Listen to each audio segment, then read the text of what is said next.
Hampir semua petani di wilayah lereng Gunung Merbabu, Jawa Tengah dalam 1 bulan terakhir ini mengeluh anjloknya harga komoditas pertanian. Tahun 2020 ini dianggap sebagai tahun terburuk bagi dunia pertanian. Sejumlah harga sayur mayur bahkan rata-rata hanya di bawah Rp1.000 per kilonya. Tentu kondisi ini menyebabkan kerugian yang sangat besar dirasakan oleh para petani. Kondisi yang sama juga terjadi pada petani tembakau. Komoditas yang dikenal sebagai tanaman emas ini harganya terjun bebas hingga di kisaran Rp2.500 hingga Rp3.000. Padahal sebelumnya harga tembakau jenis biasa paling murah Rp8.000. Berbagai cara dilakukan untuk bertahan.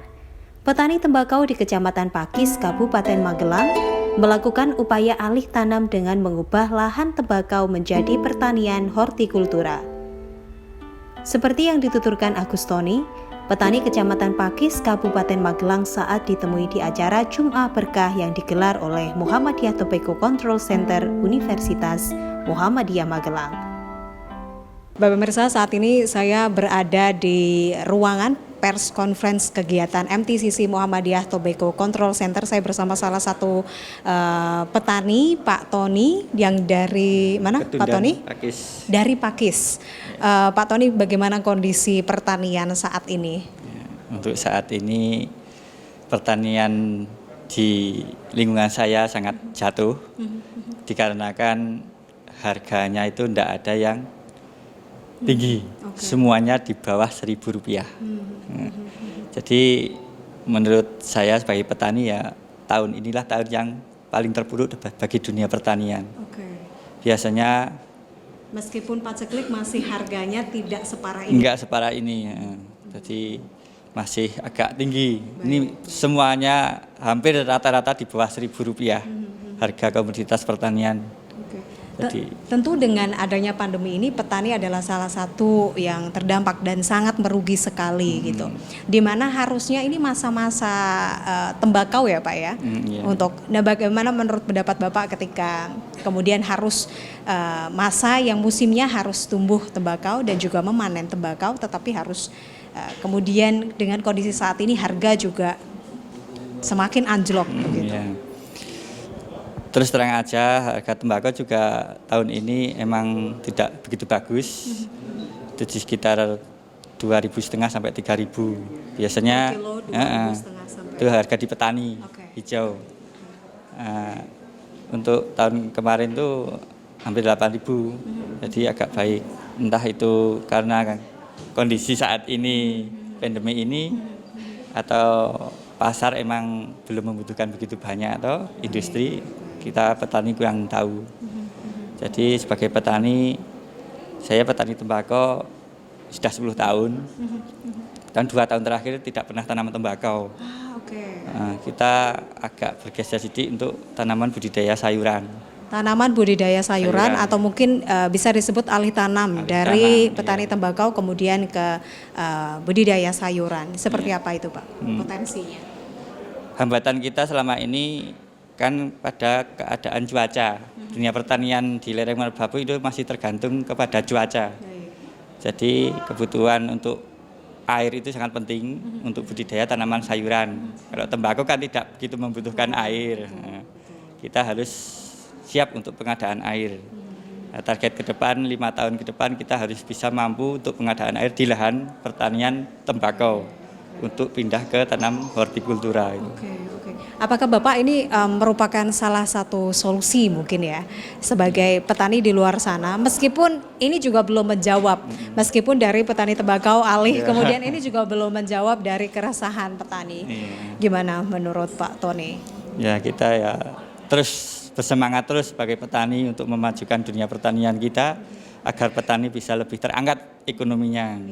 Dengan tadinya bertanam tembakau yang 6 bulan sekali panen, dengan bertanam sayuran mungkin bisa 3 kali kita panen.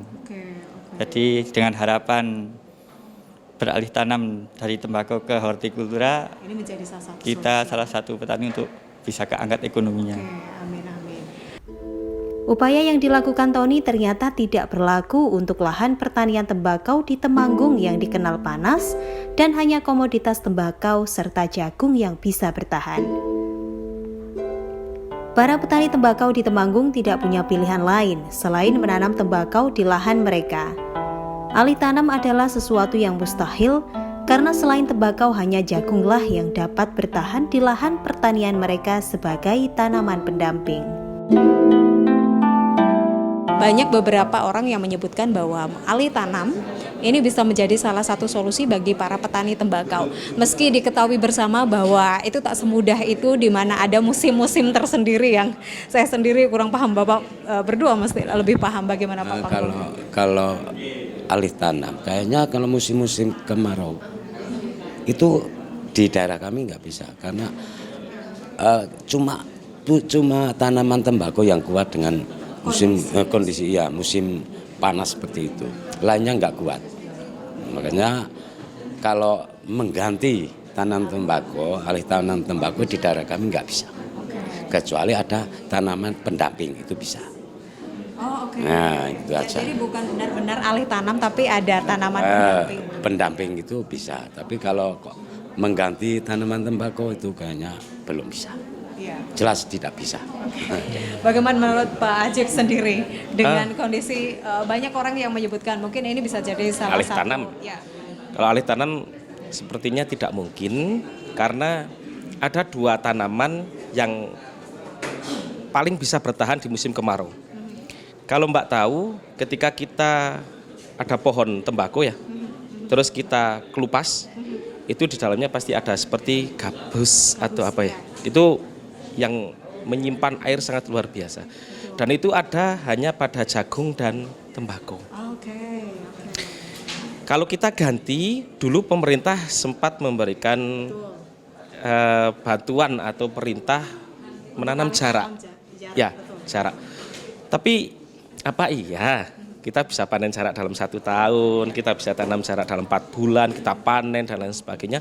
Enggak. Terus selama kita nunggu, yang kita sudah terbiasa dengan penghasilan sangat minim penghasilannya, 6 bulan sekali. Masa masih mau diberi jarak yang panennya 4 tahun mulai dari tanam? Itu sudah tidak mungkin. Terus tanaman selain tembakau atau selain jagung yang bisa menyimpan kadar air tinggi, kalau pemerintah ada dengan kondisi kualitas juga seperti tembakau, dengan harga juga seperti tembakau, mungkin, iya itu mungkin gitu. Tapi apa sejauh ini? Enggak, belum bisa mengganti tanaman tembakau karena pada saat musim kemarau. Dan satu lagi yang tidak bisa dibantah itu bahwa tanah Temanggung itu memang tanah tembakau. Para petani juga mengeluhkan sikap pemerintah terkait yang dinilai tidak berpihak kepada petani. Pada saat harga tinggi, gencar digelar operasi pasar. Giliran harga jeblok, tidak ada satupun solusi untuk menyelamatkan nasib para petani. Petani tidak berharap bantuan apapun selain pemasaran dan produk mereka dapat terjual. Minimal dapat mengembalikan biaya produksi selama musim tanam. Tim Liputan Magelang TV.